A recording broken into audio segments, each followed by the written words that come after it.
Let's see. All right.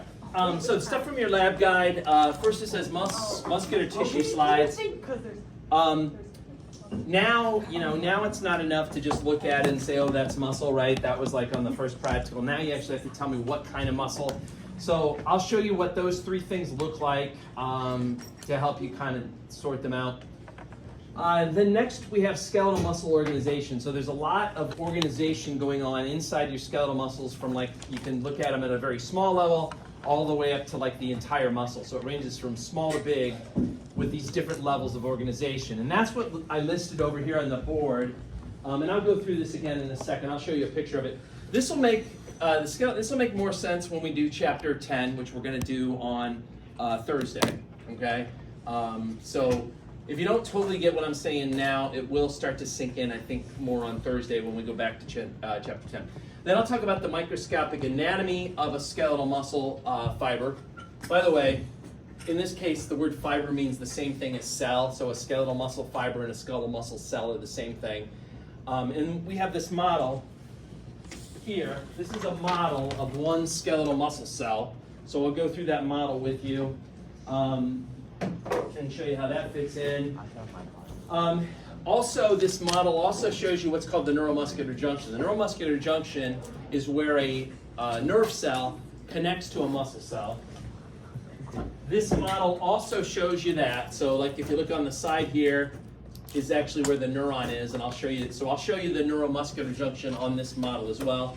And then finally, I'll get into the specific muscles that are on this table, and I'll go through this table like with you. Okay, so again, make sure you know this table really well, but I'll talk more about that later. So first things first, the microscope slides.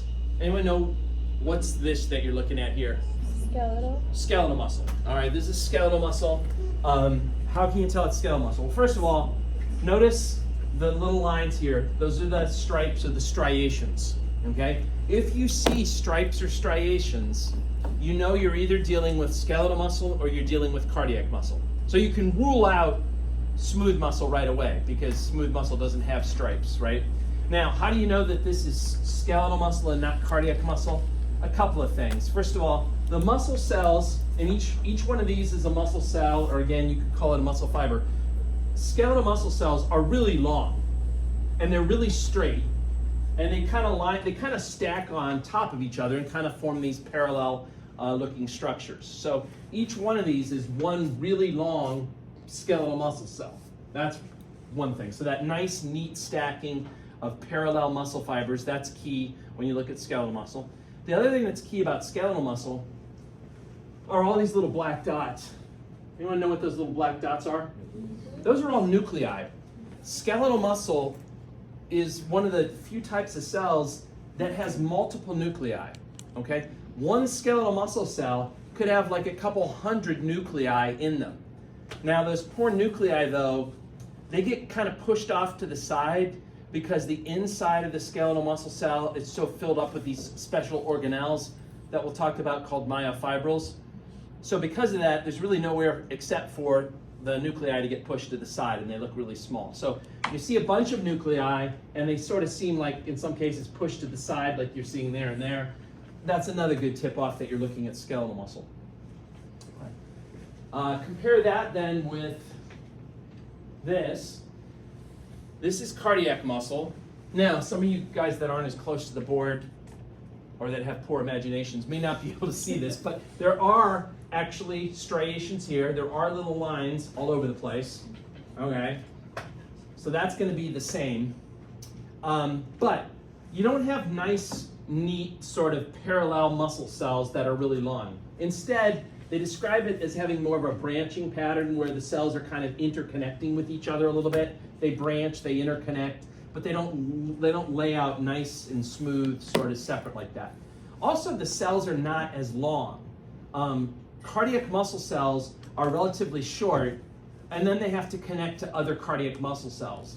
And the spots where they connect to other cells, you can actually see if you get a good stain, and those are called the intercalated discs. So all of these darker lines that you see here, those represent these things called intercalated discs, and they represent the attachment point between one cardiac muscle cell and then the next one. So like this would be one cardiac muscle cell, and then it would be connected to like this one that's coming in over there. Only cardiac muscle has these intercalated discs. So you don't need to know the name intercalated disc, but you might want to remember it, because if you see them, you can make a diagnosis and say, okay, that's cardiac muscle. I see intercalated discs. All right, no one else is going to have that. And then last but not least, smooth muscle. Smooth muscle does not have stripes. That's why it's called smooth. So it doesn't have the striations. Smooth muscle cells are kind of thick in the middle, and then they taper at the ends. That's sometimes called a spindle shape or a fusiform shape. All these darker things that you see here, those are the nuclei inside of the smooth muscle cells, and they look kind of elongated as well. But you know, the main thing is there's no stripes, and if you see something that looks like that, you're dealing with smooth muscle. All right, next is the skeletal muscle organization. And here's a picture that is also in the PowerPoint for Chapter 10. So you'll see this picture again when I do the lecture on Thursday. But let me walk you through this, how it works. So the smallest level of organization that you have is called the filament. So that's the smallest. You can see it over there. The filament is the smallest. And sometimes they call them filaments, or sometimes they put the prefix MYO filament, myofilament. Okay, anyone know what the prefix MYO means? It just means muscle. If you see MYO, it means muscle. So you can call them either, I don't really care. You can call them filaments, or you can call them myofilaments, whatever you want to call them. The filaments come in two types. It's hard to see from this picture, but there's actually something called thick filaments and thin filaments. We'll talk more about that on Thursday. If you put a bunch of filaments together, you get these little organelles that are called myofibrils. So myofibrils are the organelles that actually do the contraction inside of your muscle cells. So if you put a bunch of myofibrils together, then you get a muscle cell, also known as a muscle fiber. So we're kind of working our way up here. Put a bunch of filaments together, you get a myofibril. Put a bunch of myofibrils together, you get a muscle cell. And that's what they've circled here. That's a muscle cell or a muscle fiber.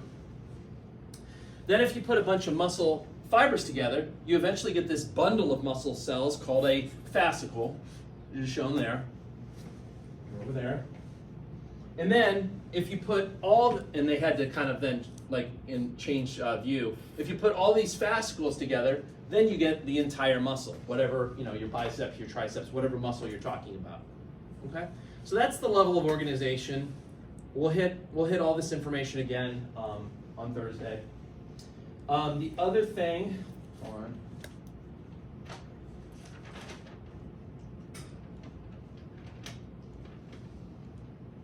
So now I'm going to focus on the anatomy of the muscle cell.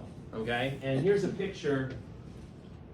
This is a picture of one muscle cell. So this whole thing is one muscle cell. And each one of these big things that's coming out towards you, these are the myofibrils. Those are the organelles that do the contracting. And instead of going through this diagram, which I will go through next class, let me go through this model instead. This model is the same thing. This whole thing represents one muscle cell, and each of these things that are coming out towards you, these big things, those are the myofibrils. So let me walk you through this model as opposed to going through this picture, which we're going to cover anyway later.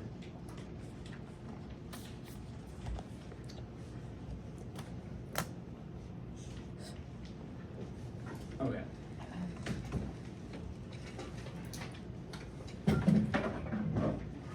All right, so this whole thing is one muscle cell. Each one of these big things that I got my hand around here is a myofibril that's kind of coming out towards you. Now, these little dots that you see that are inside of the myofibrils, those are supposed to represent the filaments, okay? And I don't know if you can tell on this model, but they made some of these kind of thicker. They're supposed to be thick filaments, and they made some a little bit smaller that are supposed to be the thin filaments, okay? Or if you look at it from the side, here's the side view.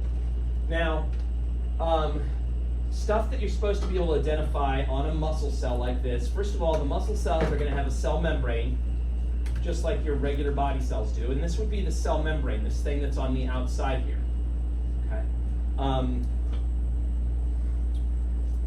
This, unfortunately for you, is muscles. I don't know. They're kind of prima donnas. They like to have their own names for things.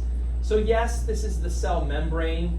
But if you remember from chapter 3, another name for the cell membrane was the plasmalemma. Anyone remember that?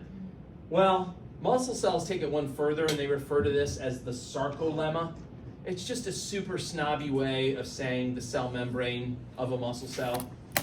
Sarco is another prefix that basically means like muscle. So whether you see myo or whether you see sarco, it usually means muscle. So the sarcolemma is the cell membrane of the muscle cell on the outside.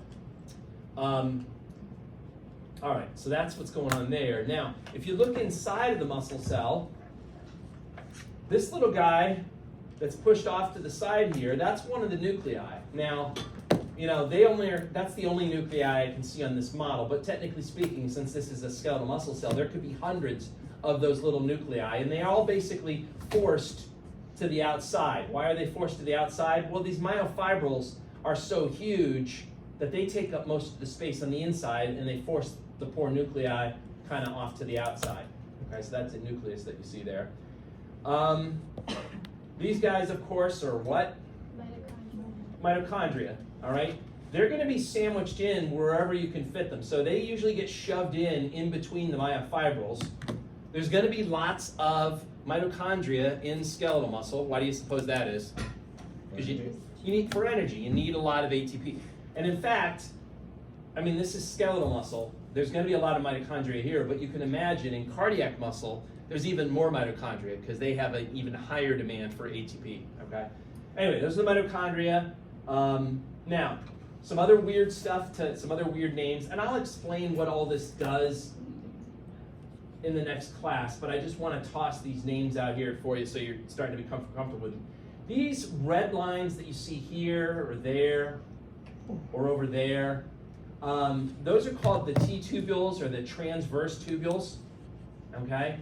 And they actually open into the sarcolemma. So if you look on the outside of the cell membrane, see these little dots here? Those represent the openings of those T-tubules. You're actually seeing them on the sarcolemma there. Okay. This white stuff that's scattered all around, that's basically like the smooth ER that you would have in a regular body cell, but again, muscle has kind of an attitude, so they don't call it the endoplasmic reticulum, they call it the sarcoplasmic reticulum. You see what they did there, right? Anyway, that's the sarcoplasmic reticulum in white there. And it has a special, it's more than, it's functionally, it's different from like your endoplasmic reticulum. I'll tell you what it does on Thursday, but just know the name right now. Now, when the sarcoplasmic reticulum in white comes next to one of these T-tubules, you'll notice that there's a part that sits right alongside of it. So, like here's part of the sarcoplasmic reticulum, and there's part. They have a special name for the parts that are right next to the T-tubules. They call these the terminal cisterns. So there's a terminal cistern in white, then there's a T-tubule in red, and then there's another terminal cistern in white again. Not leaving well enough alone, they actually decided to name all three of them together. And when you have three together like this, they call it a triad. So this is one triad. This would be another triad here. This would be another triad down here. Okay. All of this I think will fit in better once you actually know what they do, but we'll cover that in class. Other stuff that you should know, I think that's most of the stuff that you're supposed to see on this model. Now, if you take a myofibril, and again, on this model there's like 1, 2, 3, 4, 5, 6, 7, there's like 7 myofibrils. If you take a myofibril and you look at it from the side, you see these repeating patterns when you look at a myofibril from the side. And these repeating, and you can tell the repeating patterns by these different lines that you see here. You see the pink line here, the pink line over here. When you go from one of these pink lines, from one pink line to the other pink line, in other words, this whole thing here, that's called a sarcomere. And there's different parts of the sarcomere that you need to know too, which is kind of a pain in the butt, because they name the parts of a sarcomere by letters of the alphabet, and it makes it kind of a pain in the butt. I'm going to show you a picture of that instead of trying to show it on this model, because this model kind of has the sarcoplasmic reticulum in the way, it's got the T-tubules in the way, and I just want to show you a model so you can see it. But the sarcomere is a pattern that's going to repeat itself down the length of the myofibril. So here's one sarcomere, then it would repeat itself, and it just keeps repeating them. And the fact that you have this pattern, these sarcomeres, that's what creates the stripes when you look at it from the side. That's why you have the striations, because of how these sarcomeres are set up. And skeletal muscle has sarcomeres, cardiac muscle has sarcomeres, but smooth muscle doesn't have sarcomeres, which is why smooth muscle doesn't have stripes to it. Okay.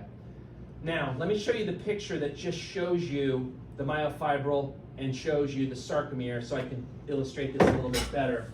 There's some names here, and the names suck, I'm not gonna lie. I don't know who named them, Satan, I don't know who it was, but like, basically, the names of the sarcomere are based on letters of the alphabet, and they don't make a hell of a lot of sense, because a lot of times the letters were used to represent a word in a foreign language. So I'm not going to tell you the origins of these letters. I think that'll just make it more confusing. But anyway, what you're looking at here is one myofibril. Again, myofibrils are like organelles that are inside of the muscle cells. They're the organelles that do the contraction. We're going to spend a hell of a lot of time talking about them at the next class, because that's where all the physiology is taking place. But if you take a myofibril and you look at it from the side, you're going to see this repeating pattern called a sarcomere. So there'd be a sarcomere here, and then there'd be another one, and then another one. And it would just keep repeating down the length, and that's what creates the stripes that you see when you look from the side. Now, the parts of the sarcomere have letters of the alphabet. The beginning and the end of the sarcomere, which were those pink lines that I showed you on the model, but they're blue here. These are called the Z-discs. So this is one Z-disc, and then this is another Z-disc. So that defines the sarcomere. From one Z-disc to the next Z-disc, you got the sarcomere. Then it gets even more crappy after that with the other names that they chose. So if you notice when you look here, these wide lines, those are the thick filaments that I talked about, and then these ones that are thinner are supposed to be the thin filaments. If you look at the full length of a thick filament, in other words, here's where the thick filament's beginning, and then here's where it's ending, so from here to here, that part is referred to as the A band of the sarcomere. So the A band represents the full length of the thick filament. If you look at this part down here, notice in this part down here, you only have thin filaments, right? In this area in here, you actually have overlap between the thick and the thin filaments. But if you just look down here, you only have thin filament. That's called the I band.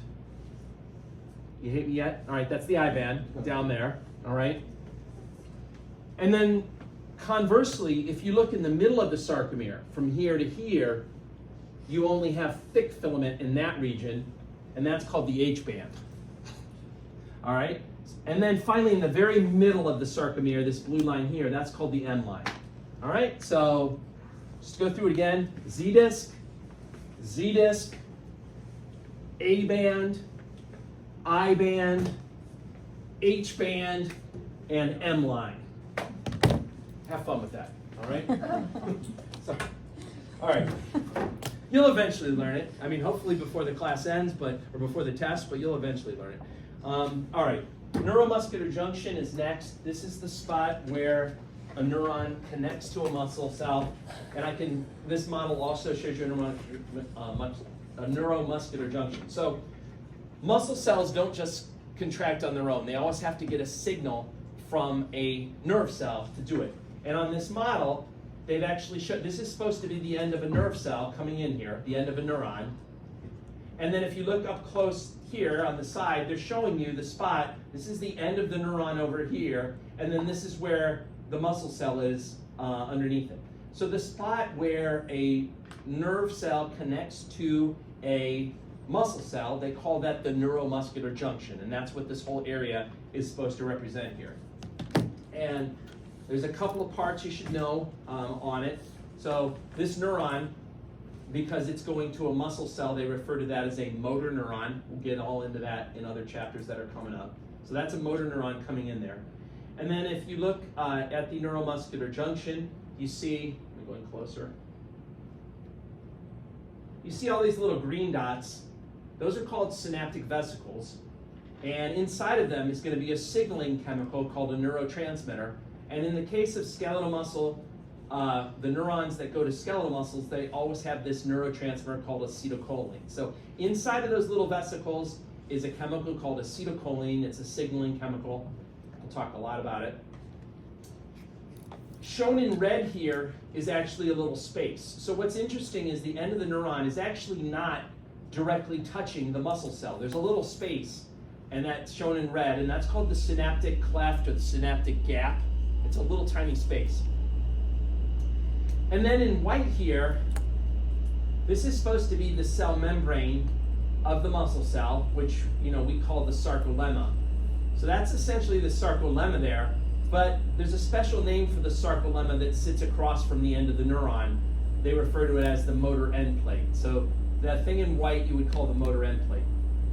So what's going to happen, I don't really want to get too far into the physiology, but when you want to move a muscle, right, when you want to walk or wave to your friend, the idea is going to start in your brain, and then neurons are going to take the signal down to the muscles. When the signal gets to the end of the neuron, these little synaptic vesicles will fuse and exocytosis will occur, and that acetylcholine will pass through that little space, and then it will attach to little acetylcholine receptors that are on that motor end plate, and then that will start the signaling in the muscle that actually causes the muscle to contract. Okay?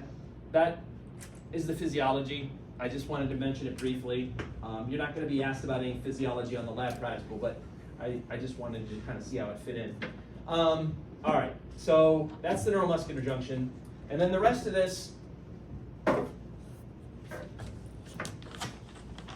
is the specific muscles. So this is when we get into that table. And for that table, it's going to have the names of those 25 different muscles. And then it's going to have these tables, the origin, the insertion, and the action. So here's the table. And let me just tell you about this table. First of all, this table sucks, but again, it could be worse. I guess it could be better, but it could be worse. Make sure you know the names of all these muscles. Make sure you can find them on these models. And then make sure you know all this other information too. So, on the next lab practical, I could point to one of these muscles and I could be like, what's the origin of the masseter? And you'd have to say zygomatic arch, right? Or what's the insertion of the trapezius? And you'd have to say clavicle or something, okay? Note that when they give you like more than one origin, or they give you more than one insertion, or they give you more than one action, if I just ask for an origin, an insertion, or an action, don't feel like you got to regurgitate the whole paragraph. Just name one, and I'll mark it correct. If you name, if I say what's the origin of the sternocleidomastoid, and you say sternum, I'd mark that correct. All right. Or if you said clavicle, I'd mark it correct. All right. Don't feel like you got to say both things, right? Unless I specifically say name all the origins, just give me one, and you'll be in good shape. Or if I say name an action, for the rectus abdominis, you could just say like flexes the trunk and be done with it. Or if you want to say like it helps with, urination, for example, you could say that and I'd mark it correct. So, don't feel obligated to completely regurgitate all of these little paragraphs. Just, give me one example and I'll usually mark it correct. I could have a lot of fun with this table. I may not even show you a model. I may just literally say to you, like, what's the origin of the serratus anterior?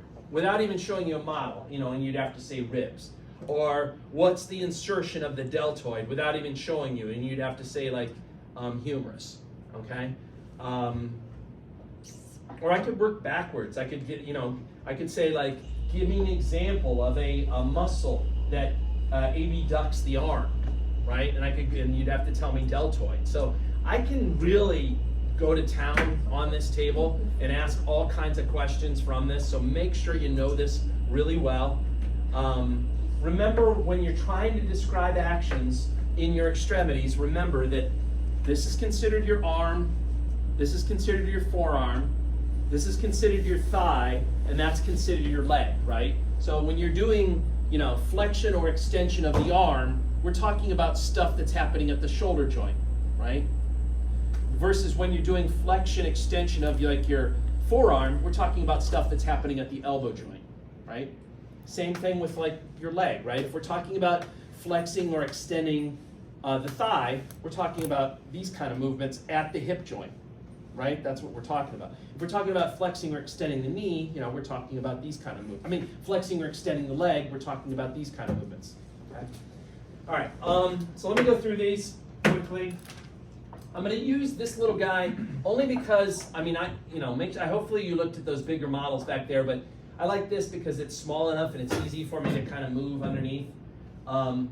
There's some muscles that are listed on here that are internal muscles that you can't see on these models. And for those, I will go back and show you pictures like from the PowerPoints or whatever when I get to them.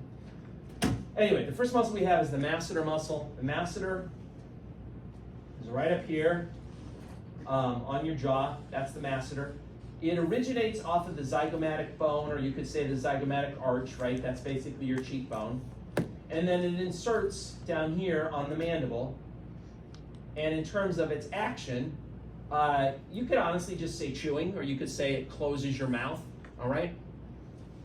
Like I said, if you know the origin and insertion of a muscle, oftentimes you can figure out what the action is. I mean, muscles are only going to contract in one direction. So if you know where they start and where they end, and if you just can kind of visualize it, usually you can kind of figure out what the action is going to be, okay? So that's the masseter. Another muscle, the next muscle you need to know is the sternocleidomastoid, which is this muscle here.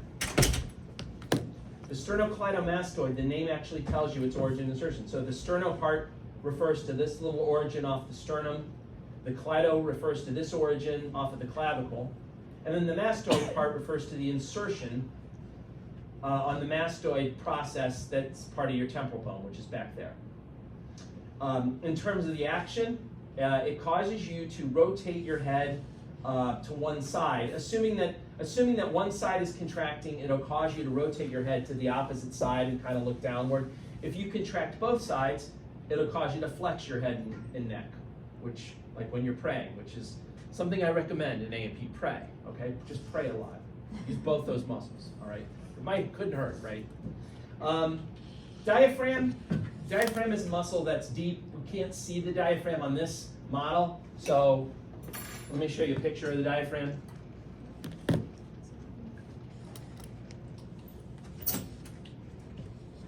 All right, so here's the diaphragm. Diaphragm, remember, is just basically the divider between your thoracic cavity and your abdominal pelvic cavity. Here's a view of the diaphragm, like if you were down like in someone's abdomen and looking upward, this is what it would look like.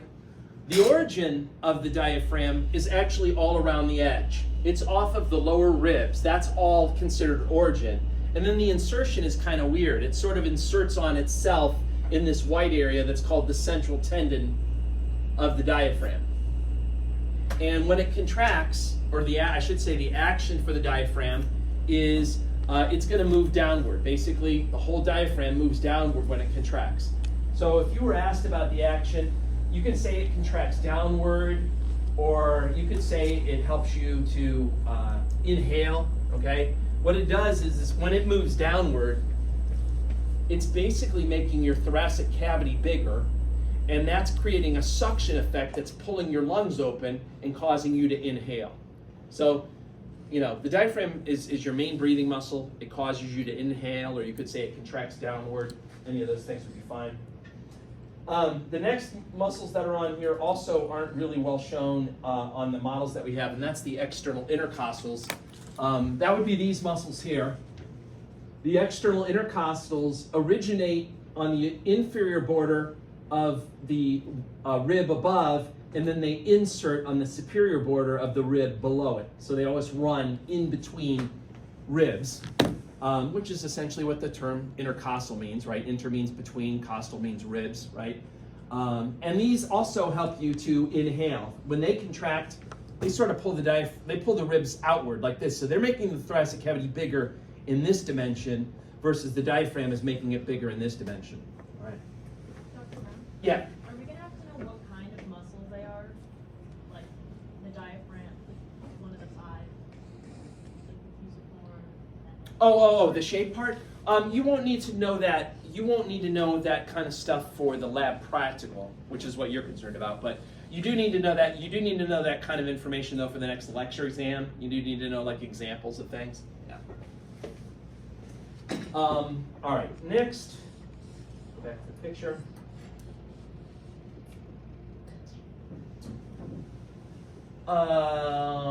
So next we have the rectus abdominis muscle, which is this muscle here in the middle that gives you the six-pack abs.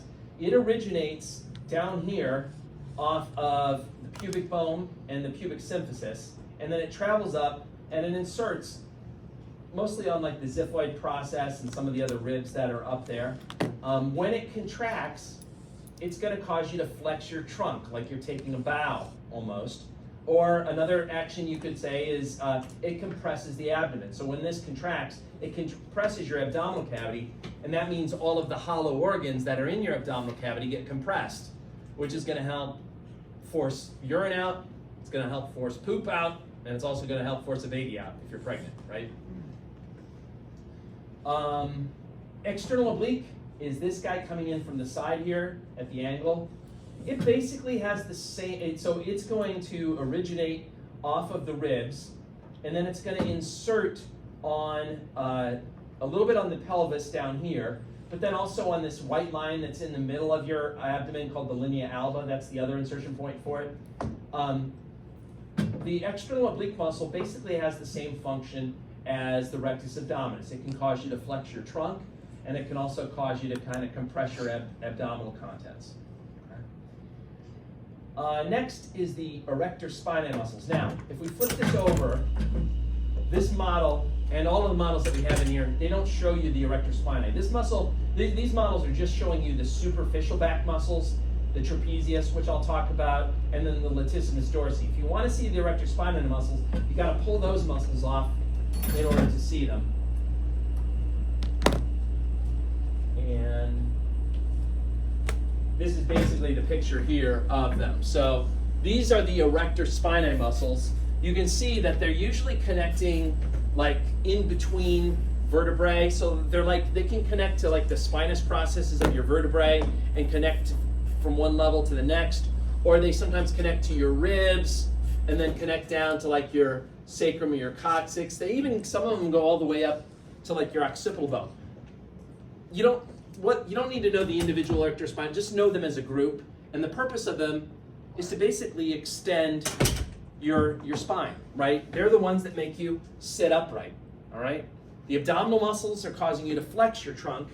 These ones are causing you to extend your trunk because of how they pull. All right, back to this picture again. So, up here is your trapezius muscle. Got this diamond shape to it. The origin of the trapezius is a little bit off the occipital bone, and then your cervical vertebrae, and then also like your thoracic vertebrae. That's the origin. The insertion is going to be over on the scapula and also on the clavicle. And when it contracts, it causes you to shrug your shoulders. You could write that down. It also, again, depending on what you hold steady, it can also cause you to like extend or hyperextend your head and make it like look up at the sky.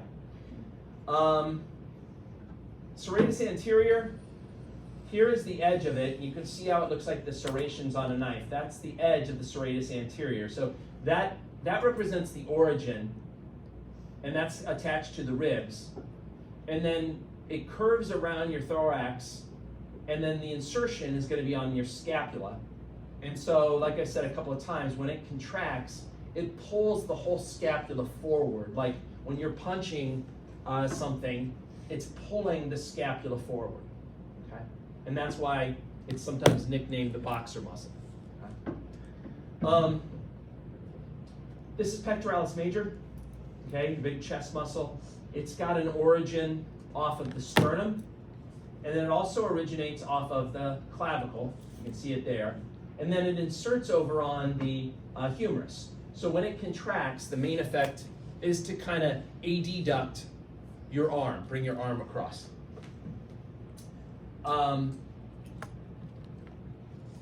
Latissimus dorsi, that's this big wide muscle that you see here. It's actually originating sort of underneath the trapezius. So some of it's going to be originating off of the thoracic vertebrae, some originates off of the lumbar vertebrae, some even originates then off the hip bones, the sacrum, and the coccyx. And then it converges and turns underneath your arm, and it has this really small insertion on the humerus. And so when it contracts, it sort of pulls your arm back. So it's extending your arm, even hyperextending your arm. It also draws it a little bit closer to the midline, so it's sort of adducting the arm at the same time. Again, it's going to be a big muscle in swimmers that are doing like the freestyle type swimming. Next, we have the deltoid. The deltoid is your shoulder muscle. Again, you can see on this diagram, this is that, I erased it, but that's that kind of multi-pennate shape that we were talking about. This is going to be the origin. So a little bit of it originates off of the scapula, a little bit of it originates off of the clavicle. So that's all origin. And then the insertion is going to be on the humerus. And when it contracts, it's going to abduct your arm. It's going to pull your arm out like that. Okay. Next, we go on to our old friend, the biceps. Here's the biceps muscle. The biceps originates off of the scapula, so up here you can't really see it. And then it goes down, it crosses the elbow joint, and it inserts on the radius. And of course, when it contracts, it's going to cause you to flex your forearm. Or you could say flexion at the elbow joint, however you want to phrase it. You just got to give me a little, you can either say, flexion, extension of arm, forearm, whatever, or you can tell me what joint it's working at. Just, give me a little bit more when you use these kind of words. Just don't throw out a word like abduction or flexion without anything else, because I'm going to mark it wrong, okay? If you look on the back of your arm, you got your friend, the triceps sitting back there. It's going to have an origin actually off of both the scapula and the humerus, and then it goes down and crosses the elbow joint, and it attaches to the ulna. And so its function when it contracts is to extend your forearm, or you could say extension at the elbow joint. Next, we have the palmaris longus. This is the palmaris longus muscle, kind of right in the middle here. So this guy right here is the palmaris longus. The palmaris longus actually originates off of the humerus. So back here off the humerus, it then crosses the elbow joint, and it goes down, crosses the wrist joint, and then it has this insertion on this sort of ligament that's on your palm of your hand called the fascia of the palm. And so when this contracts, it's going to cause you to flex your hand. In other words, if you're the type of person that waves like this, that's the palmaris longus that's doing that kind of wave. If you do this, well, that's different muscles. But if you're one of those wavers, you're using like the palmaris longus muscle. Okay. Next, we have the iliopsoas. So the iliopsoas is the major muscle that causes you to flex the thigh. Now, on these models, you can only see the ends of the iliopsoas. This here would be the end of the iliopsoas as it's going to insert on the femur. But if you want to see the origin, you got to kind of cut away the abdominal wall to see the origin. So let me go and show you the diagram of that.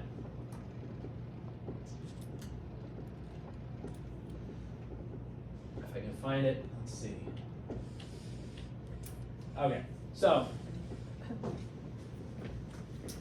this is the iliopsoas here. It's actually made up of two muscles. the iliacus muscle, which is here, and then the psoas major, which is here. So again, usually we just consider it one. We call it the iliopsoas muscle. It originates a little bit off of the ilium of your hip bone. It also is originating off of your lower lumbar vertebrae. It then goes down, crosses over to kind of the brim of the pelvis, and then this is the part that you could see on the model there. This is the part that's going to insert on the femur. And of course, when it contracts, it causes you to flex your thigh. It's the main muscle that flexes your thigh.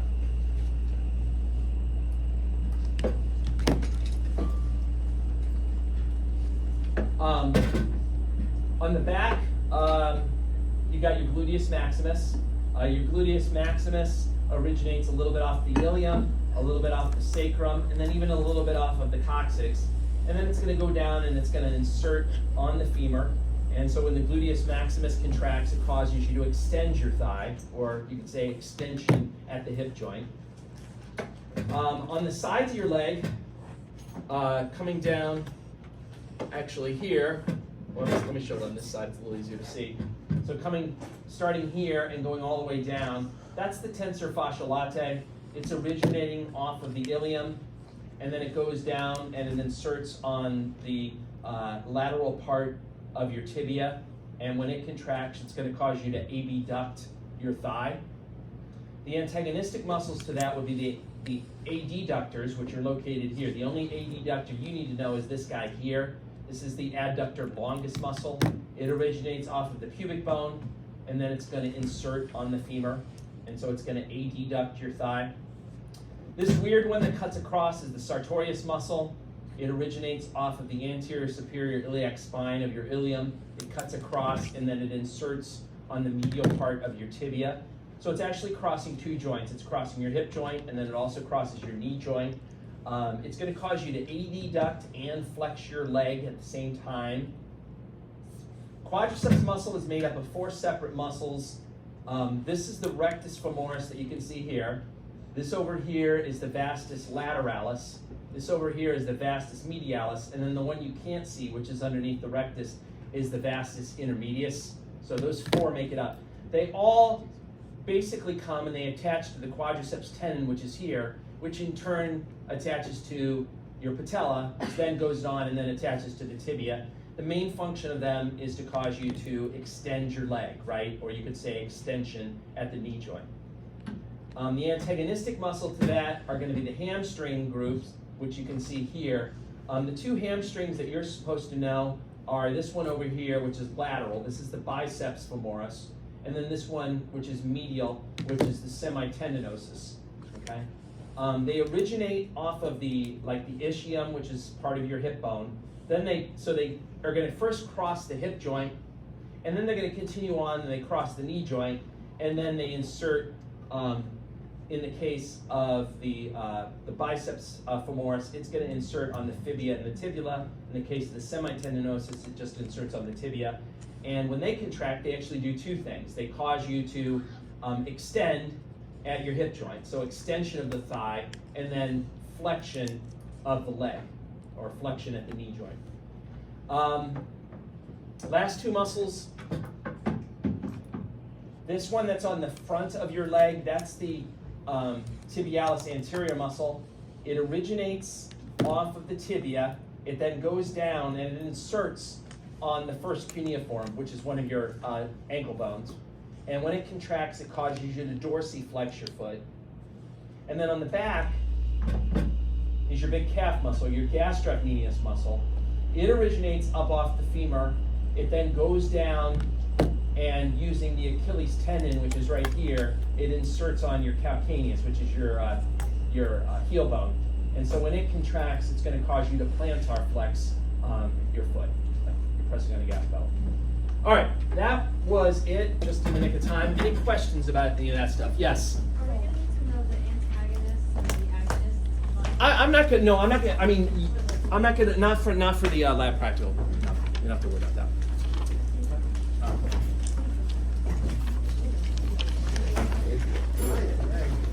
Good.